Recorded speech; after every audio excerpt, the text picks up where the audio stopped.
Hello, friends, and welcome back to Stories About Entitled People. In our first story, the OP had to scratch his neighbor's car, who couldn't understand that he had no right to park in front of our OP's spot. But before we begin, don't forget to subscribe to our channel if you're new here, and turn on notifications so you don't miss a new video every single day. Here we go. Neighbor parks his car and blocks my exit. Don't mess with a woman scorned. This happened about 5 years ago when I moved into a wheelchair-friendly unit. I'm a 29-year-old disabled female in a wheelchair. The unit complex I live in has 20 units, upstairs and down, but only half of the tenants have assigned parking. I have a car space, but this neighbor didn't.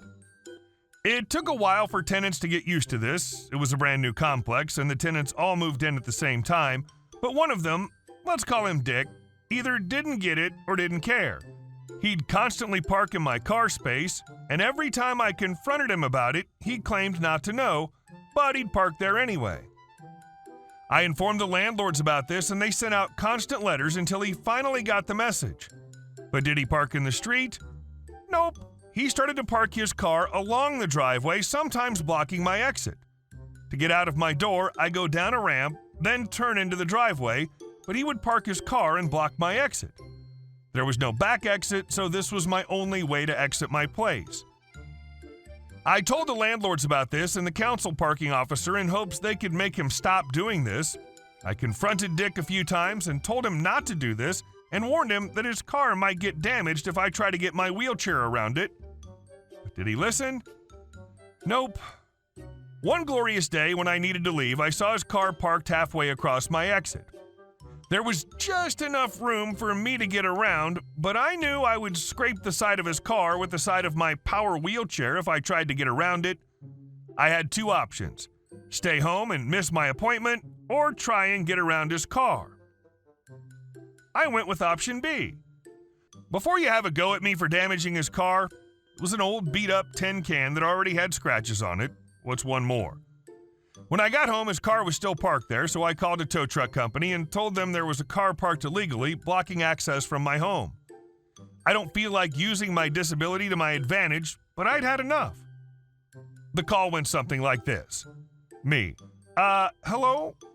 Yes, sorry to bother you, but I'm in a wheelchair, and I can't get into my house because there's a car parked there. It's my neighbor, and he won't stop parking there. And it need to get inside. OMG, what? What's the address? We'll be right there. 10 minutes later, the tow truck arrived. He saw the car and me stuck out in the driveway with tears, dramatized for effect, in my eyes.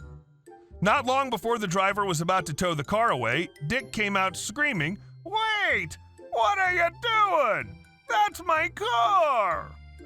The rest was Dick yelling inaudible sentences asking why his car was being towed and threatening to sue the tow truck company. Based on the crap fest of a tin can he calls a car, he didn't have a leg to stand on. He moved away about 2 years ago, but in the remaining time he lived there, he parked his car on the street. Sometimes we need to use our situation, good or bad, to fight F-faces. You were in the right for sure. And our second story. Sent my neighbor a glitter bomb because he was rude to me. I teach kids online, so naturally I have to be on the phone/video chatting with them.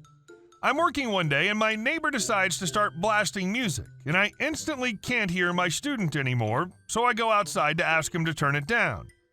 He has the speaker on his front step just cranked all the way up. Here's how the exchange went. Me. Excuse me, can you turn down your music?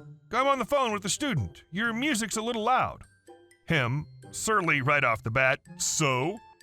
Me, so I'm on the phone, I can't hear my student. Him, so?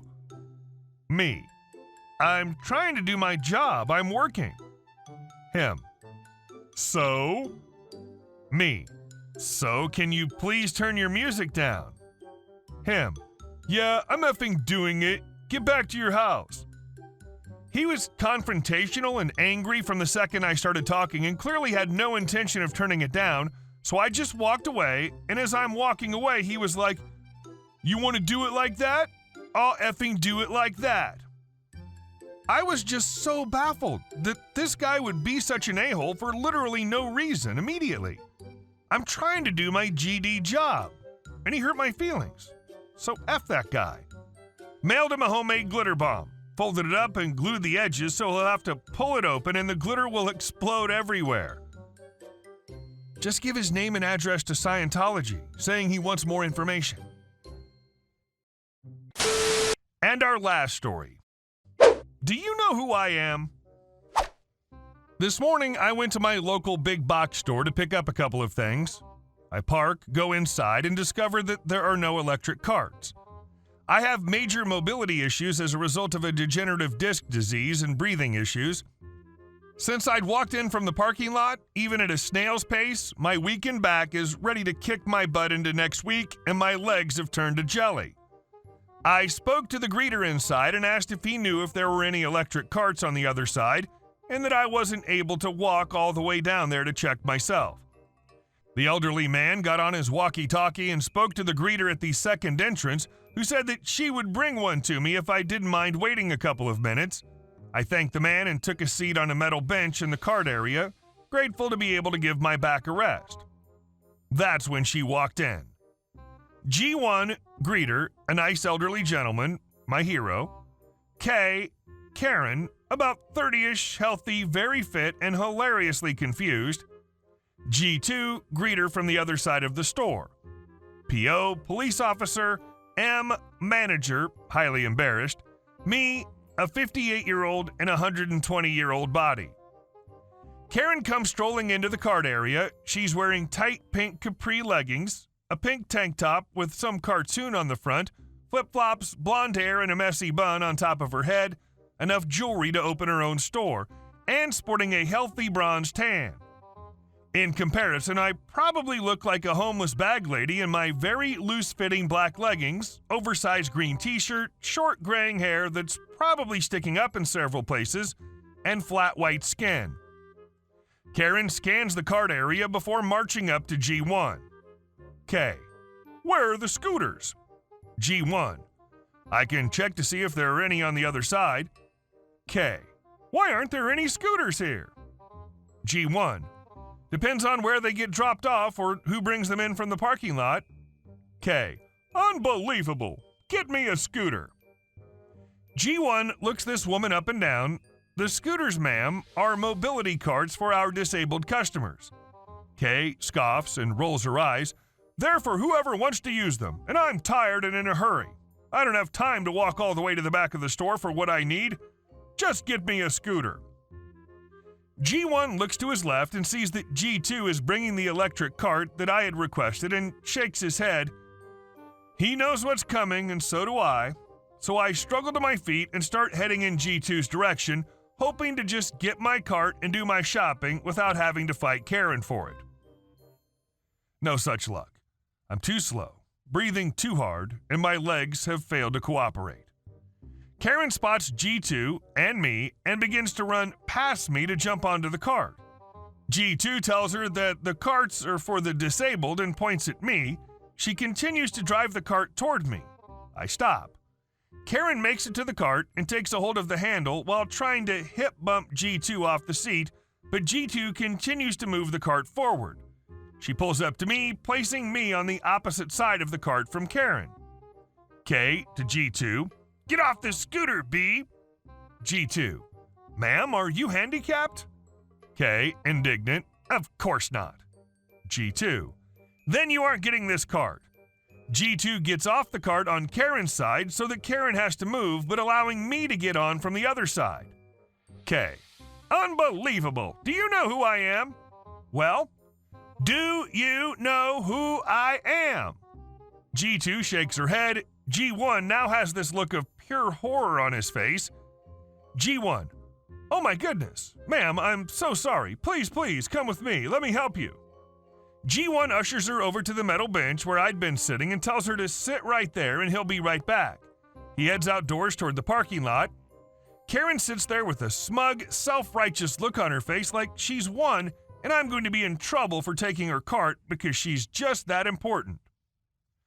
I'm sitting on the cart talking to G2, who's apologizing to me and telling me that they always seem to have issues with people who just want to ride the carts because they're too lazy to walk around the store. When G1 comes back inside with the police officer that was stationed in his car just outside. G1 looked at me and G2 and winked as the PO knelt down in front of Karen. PO, ma'am, I'm a police officer. Are you okay? Okay, she's smug, but she's angry. No, these a-holes don't know who I am. I should be given priority when getting a scooter. PO. His voice is gentle and soothing, as if he were speaking to a traumatized child. These are not scooters. These are motorized carts for disabled customers. You do know the difference between a scooter and a disability cart, right? Okay, give me a break. It's a scooter, for Christ's sake. Oh my God, she screeched. Doesn't anybody here know who I am? P.O. Ma'am, do you know who you are? Karen sat there like a fish out of water trying to figure out what he was talking about. P.O. to G1. Get the manager on duty to call for an ambulance. G1 begins to walk away toward the customer service desk. Oh, and have him tell the paramedics to bring a straitjacket just in case. K. What? I don't need an ambulance. I just want a scooter. I'm not crazy. I'm not. I want my scooter. P.O. Ma'am, it's just a precaution. Something we do anytime a person doesn't know who they are. K. I know who I am. I do. Karen spots the manager walking up with G1. I'm his wife. The manager stops in his tracks and glares at Karen. The look of angry disappointment and disgust was hot enough to melt diamonds. He looked like he was either going to explode or he was going to pick this woman up and physically throw her across the store. Either way, I wanted to watch. M. Again, Karen? Karen lowered her head. Thank you, officer. I'll take it from here. He grabbed Karen by the wrist and pulled her toward the office behind the customer service counter. How dare you come to my place of work and treat my staff and customers this way? I've warned you several times already that being my wife does not entitle you to special treatment. K, whining, but I just wanted a scooter. M, you aren't disabled, Karen. Lazy is not a disability. But apparently stupid is. Slam! The door to his office banged shut. We continued to hear shouting but couldn't make out any of the words. G1, G2, and I just stood there, trying not to laugh. The PO went up to G1 and shook his hand and thanked him for letting him play along and that it was the most fun he'd had all day. I got to shop on my scooter with a smile on my face. So many lost people in the world. Somebody should create a GoFundMe page for these poor lost souls. Hey guys, thank you all for watching the video. I'll see you in the next one.